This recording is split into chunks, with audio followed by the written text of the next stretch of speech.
قسط نمبر 5 کی وضاحت۔ اسی رات دانین ایک ایسا خواب دیکھتی ہے جو عام خوابوں سے بالکل مختلف ہے۔ ہم بہت سے خواب دیکھتے ہیں دوستو، لیکن ہماری ہیروئن نے ایسا خواب دیکھا ہے جو عام خوابوں جیسا بالکل نہیں ہے۔ ایک پورس رات جنگل، بدلتی ہوئی فضا، عجیب آوازیں اور ایسے راستے جو اسے کسی نامعلوم منزل کی طرف کھینچتے رہتے ہیں۔ ہر قدم پر اسے لگتا ہے کہ کوئی اسے دیکھ رہا ہے اور کوئی اسے کسی ایسی خاص جگہ تک پہنچانا چاہتا ہے جہاں کا وہ سوچ بھی نہیں سکتی۔ پھر اچانک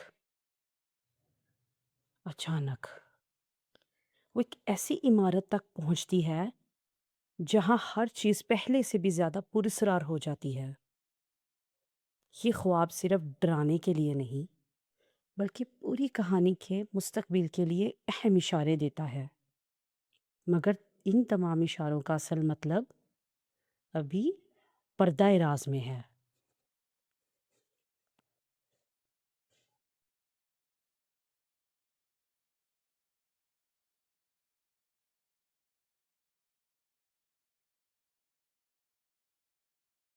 قسط نمبر 6 کی وضاحت۔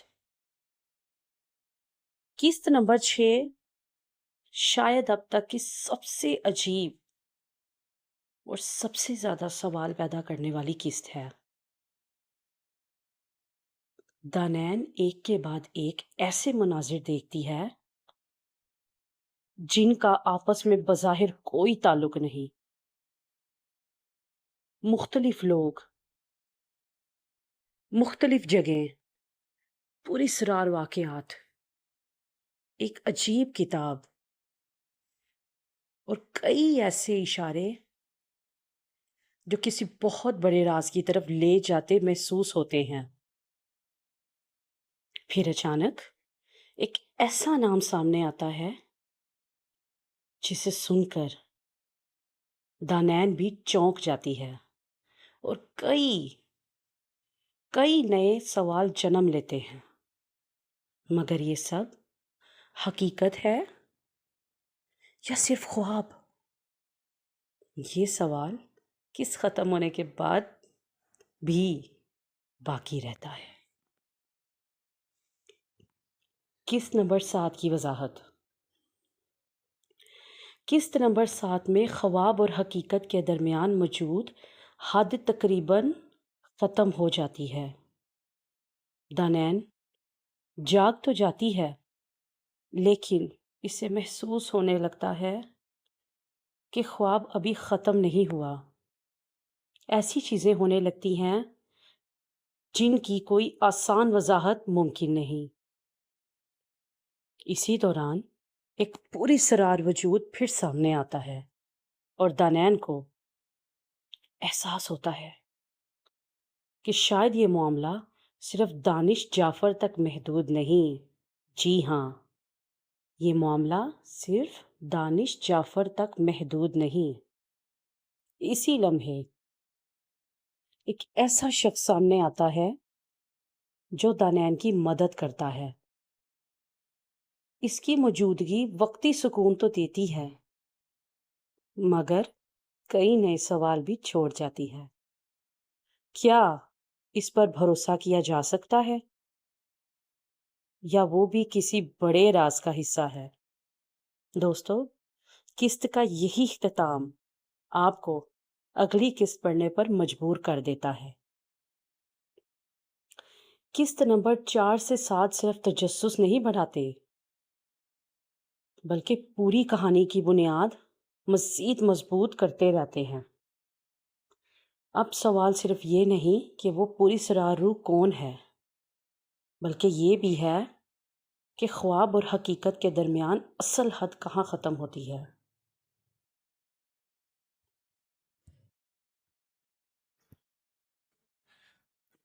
اگر آپ ان تمام سوالوں کے اصل جواب جاننا چاہتے ہیں تو اصل ایک ساتھ ضرور پڑھیں، کیونکہ اصل سسپینس، اصل جذبات اور اصل راز صرف وہی آپ کے منتظر ہے۔ چلیے اب آگے بڑھتے ہیں۔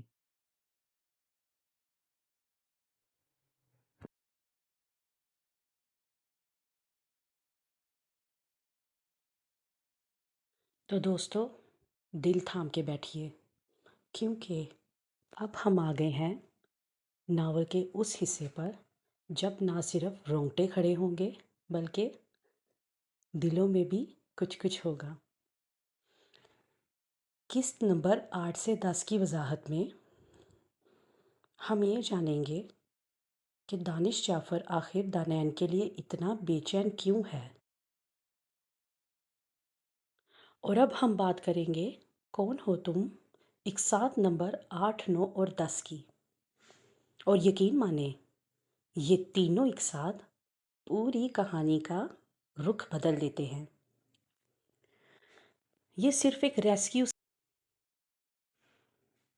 یہ صرف ایک جذباتی ملاقات بھی نہیں، بلکہ یہی وہ لمحہ ہے جہاں دو زخمی روحیں پہلی بار ایک دوسرے کی طرف کھینچنا شروع ہوتی ہیں۔ اور سب سے زیادہ حیران کن بات، خود دانش جعفر کو بھی اندازہ نہیں کہ اس کے دل میں آخر کیا بدل رہا ہے۔ قسط نمبر 8 کی وضاحت۔ دانش جعفر جب دانین کو بستر پر لٹاتا ہے تو پہلی بار ہمیں اس کا وہ روپ دیکھنے کو ملتا ہے جو دنیا سے مکمل مختلف ہے۔ وہ طاقتور ہے، پرسکون ہے، لیکن اندر سے بری طرح بے چین بھی۔ وہ صرف دانین کی ہر سانس، ہر تکلیف اور ہر حرکت پر نظر رکھے ہوئے ہے۔ پوائنٹ ٹو بی نوٹڈ دوستو، یہاں ایک بہت خوبصورت سمبولزم موجود ہے۔ دانین بے ہوشی میں بستر کی چادر مضبوطی سے پکڑ رہی ہوتی ہے۔ ظاہری طور پر وہ صرف چادر پکڑے ہوئے ہے، لیکن ایسا محسوس ہوتا ہے جیسے وہ اپنی بکھرتی ہوئی دنیا کو تھامنے کی کوشش کر رہی ہو۔ اور دانش، وہ پہلی بار کسی کے درد کے سامنے خود کو بے بس محسوس کرتا ہے۔ ہاتھ پکڑنے والا منظر اتنا خاص کیوں تھا؟ یہ عام لمس نہیں تھا، اس میں خواہش نہیں بلکہ تحفظ، اطمینان اور سہارا موجود تھا۔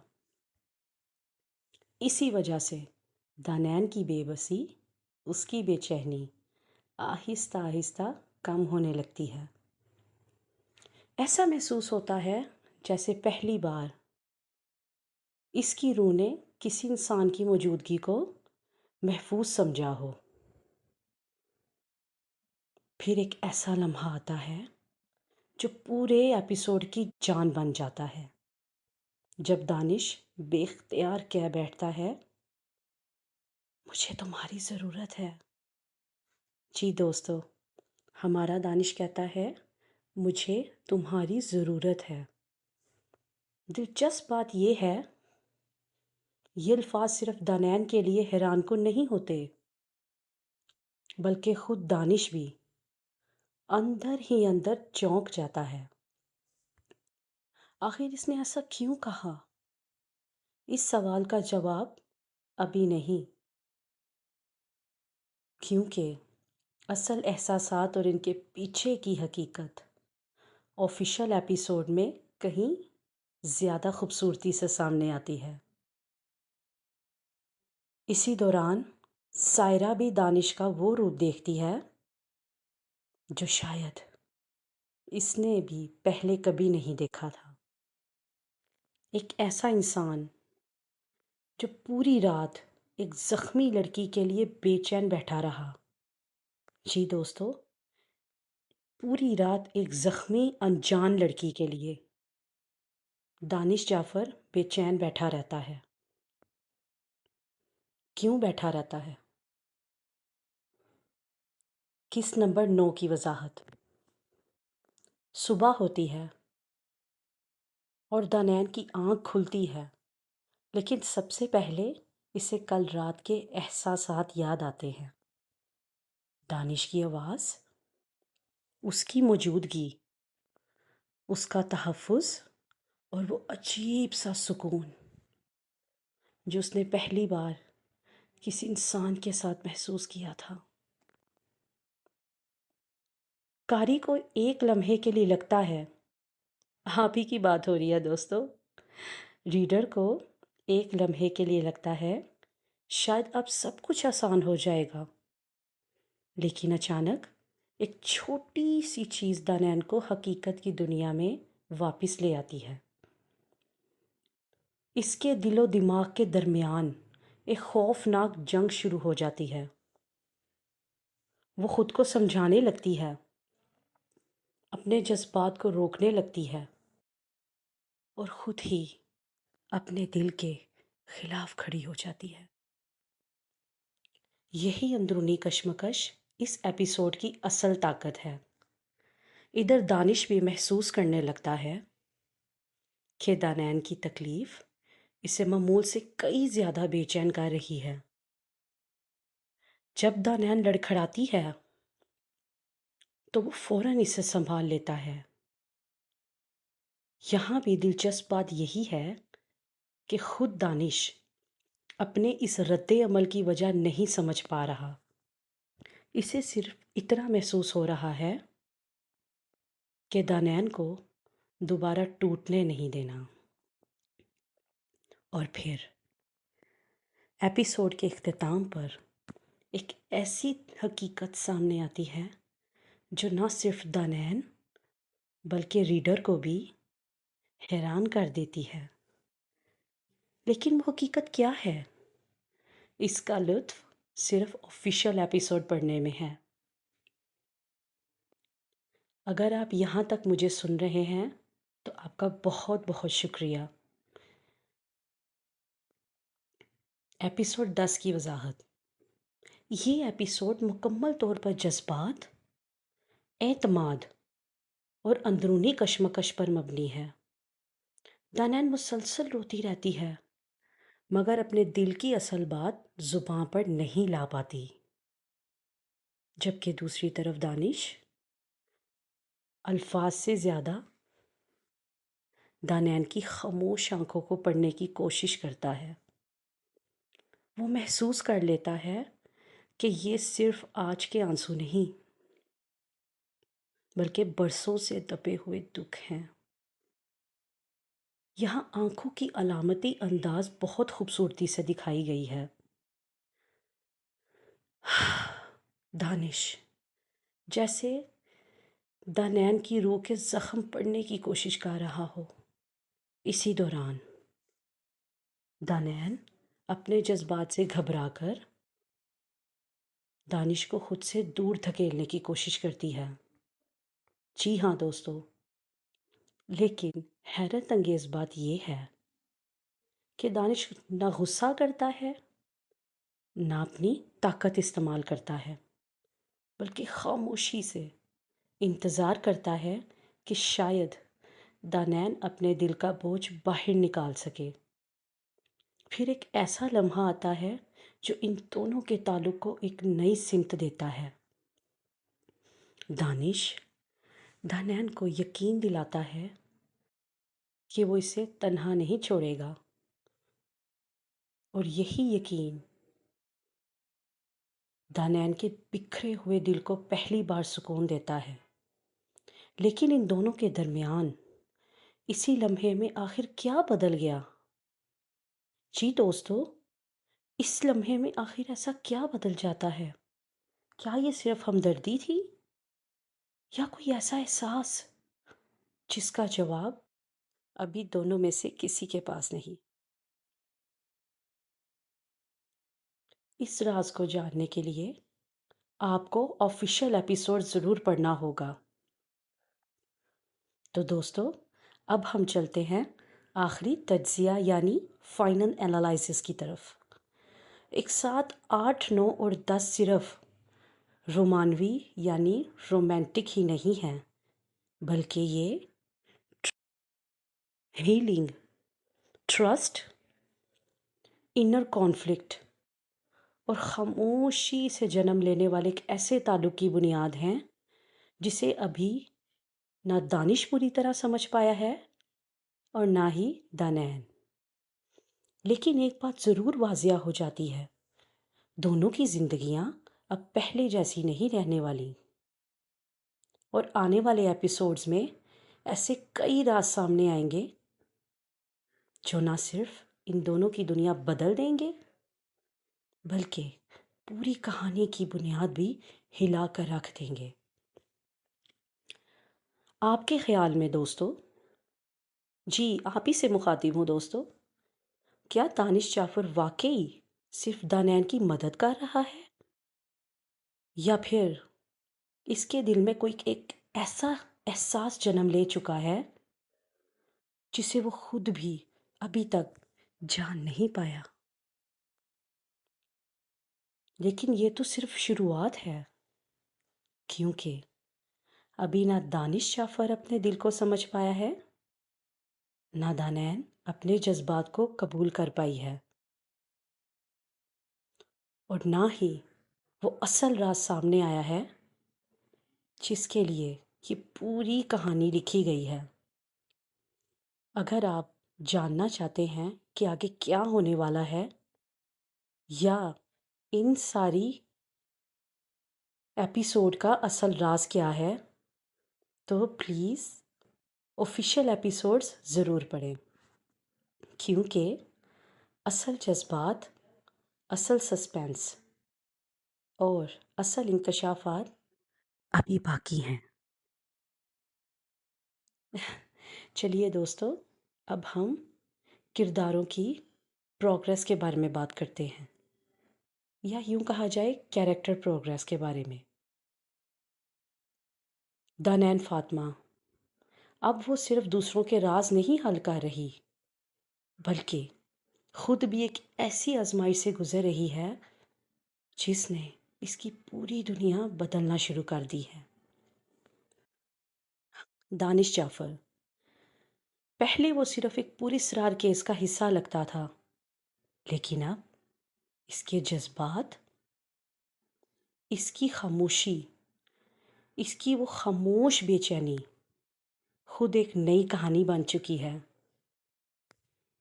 سائرہ ہر مشکل لمحے میں دانین کا سہارا، اور وہ واحد انسان جو ہر حال میں اس کے ساتھ کھڑی رہتی ہے۔ دوستو، اپنی رائے کمنٹ میں ضرور لکھیں، اور اگر آپ اصل جذبات، مکمل مکالمے اور چھپے ہوئے راز جاننا چاہتے ہیں تو کون ہو تم ناول کی مکمل ایک ساتھ آپ کو میرے چینل پر بآسانی مل جائیں گی۔ لیکن دوستو، اگر آپ مینولی میرے ناول کو سرچ کرنا چاہتے ہیں تو یوٹیوب سرچ بار پر کون ہو تم، یاد سے رومن اردو انگلش میں، ٹھیک ہے، کون ہو تم ناول بائے آمنہ سعید ناولز، یا کون ہو تم ناول بائے آمنہ سعید ناولسٹ لکھ کر سرچ کریں، اور 1 سے 10 مکمل ایک ساتھ پڑھ کر لطف اٹھائیں۔ اور ایک بات تو بتانا بھول گئی دوستو، کون ہو تم کے بعد کویسچن مارک ضرور لگائیے گا اور ناول ضرور لکھیے گا۔ میرا یوزر نیم اب بھی آمنہ سعید ناولز ہے، جبکہ چینل کا نام میں نے تبدیل کر کے آمنہ سعید ناولسٹ رکھ دیا ہے، اس لیے سرچ کرتے وقت دونوں نام ہی کام کریں گے اور آپ کو زیادہ پریشانی بھی نہیں ہوگی۔ آپ نے مجھے شروع سے اختتام تک سنا، آپ کا بہت بہت شکریہ۔ اگر آپ کو میری آواز، میری یہ محنت، میری یہ کوشش پسند آئے یا میرا ناول پسند آئے تو میرے چینل کو لائک، شیئر اور سبسکرائب ضرور کر دیا کریں۔ اور جو کوئی آپ کی طرح ناول لور ہے تو ان سے میرا ناول ضرور شیئر کیا کریں۔ کیا پتہ آگے جو نئی قسطیں اس کے بعد آئیں گی آپ کی وجہ سے اس کی کہانی بدل بھی سکتی ہے۔ تو اپنی رائے دینا ضرور بھولیں اور خاموش مت رہا کریں، بولا کریں۔ مجھے آپ سے باتیں کرنا اچھا لگتا ہے۔ اپنا بہت بہت خیال رکھیے گا۔ بہت شکریہ۔ خدا حافظ۔